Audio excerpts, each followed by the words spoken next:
مزید یہ کہ ہمیں اپنی عبادات اور اپنا تزکیہ جو کچھ آپ کر رہے ہیں اللہ کے لیے، اس کو کوئی ضرورت نہیں ہے کہ آپ سوشل میڈیا پر اس کو شیئر کریں۔ عبادات صرف اللہ کے لیے کی جاتی ہیں،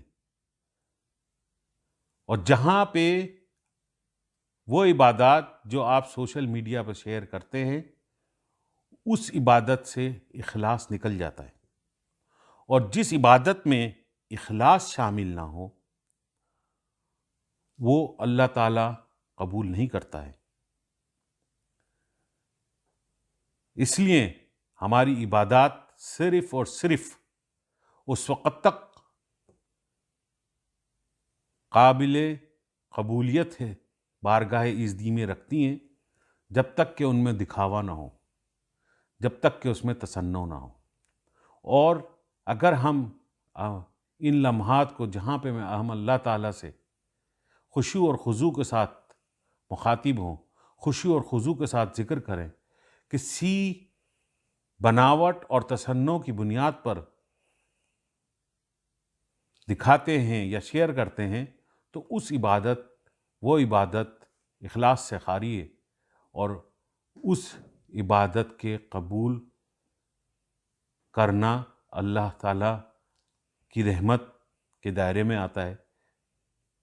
لیکن اللہ تعالیٰ نے بہت جگہ فرمایا ہے کہ جو عبادات اخلاص سے خالی ہوں گی میں اس کو قبول نہیں کرتا۔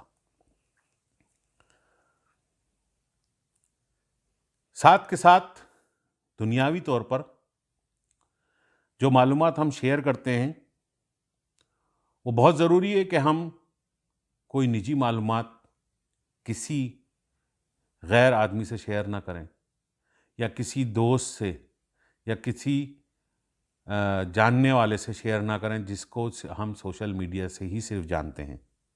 اس کے علاوہ اپنے گھر والوں کی تصاویر، اپنے بچوں کی تصاویر اور اپنے شریک حیات کی تصاویر عوام الناس میں شیئر کرنا بھی ہمارے لیے بڑے نقصان کا باعث بن سکتا ہے۔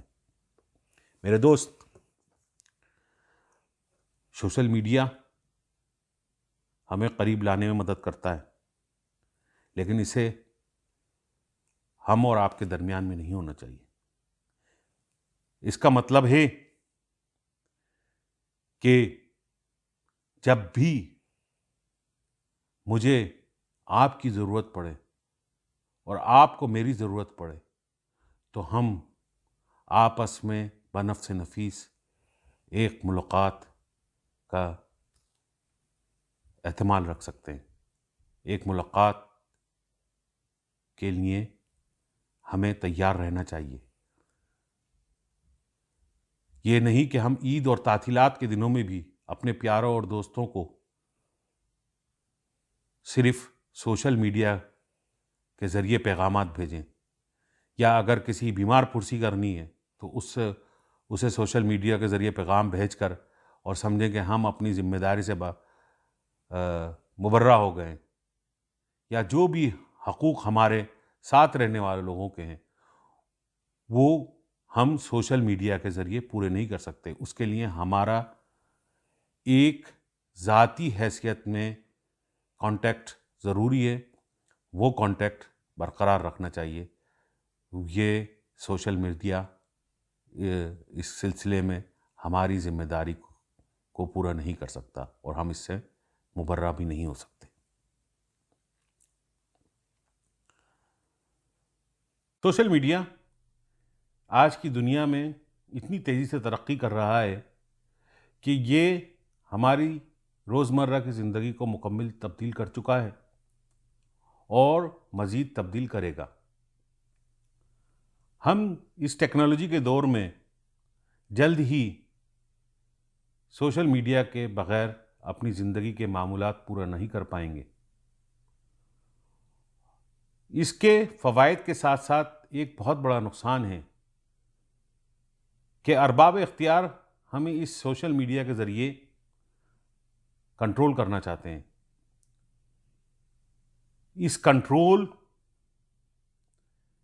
کو بھی ہمیں اپنے اعمال کے ذریعے ختم کرنا ہے، اور وہ اسی طرح سے ختم ہو سکتا ہے کہ جب ہم عام روزمرہ زندگی میں بھی اور اس سوشل میڈیا میں، جسے ہم مجازی دنیا کہتے ہیں، حقیقی دنیا کے ساتھ اسلام کی تعلیمات پر عمل کریں، اور جو اللہ تعالیٰ نے ہمیں بتایا ہے وہ اچھے کام کریں، اور جن برے کام سے منع کیا ہے اس سے دور رہیں، تو یقیناً ہم مستقبل میں بھی اس ٹیکنالوجی سے بہت زیادہ فوائد حاصل کر سکتے ہیں، اور اس کے نقصانات کو اپنے آپ کو بھی اور اپنی اولادوں کو بھی اور اپنے پیارے دوستوں کو بھی بچا سکتے ہیں۔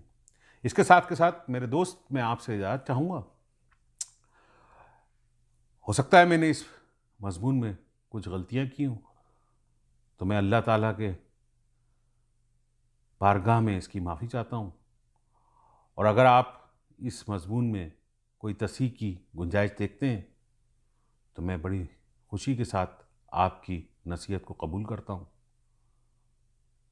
کل کا بھلا، کل کی خیر۔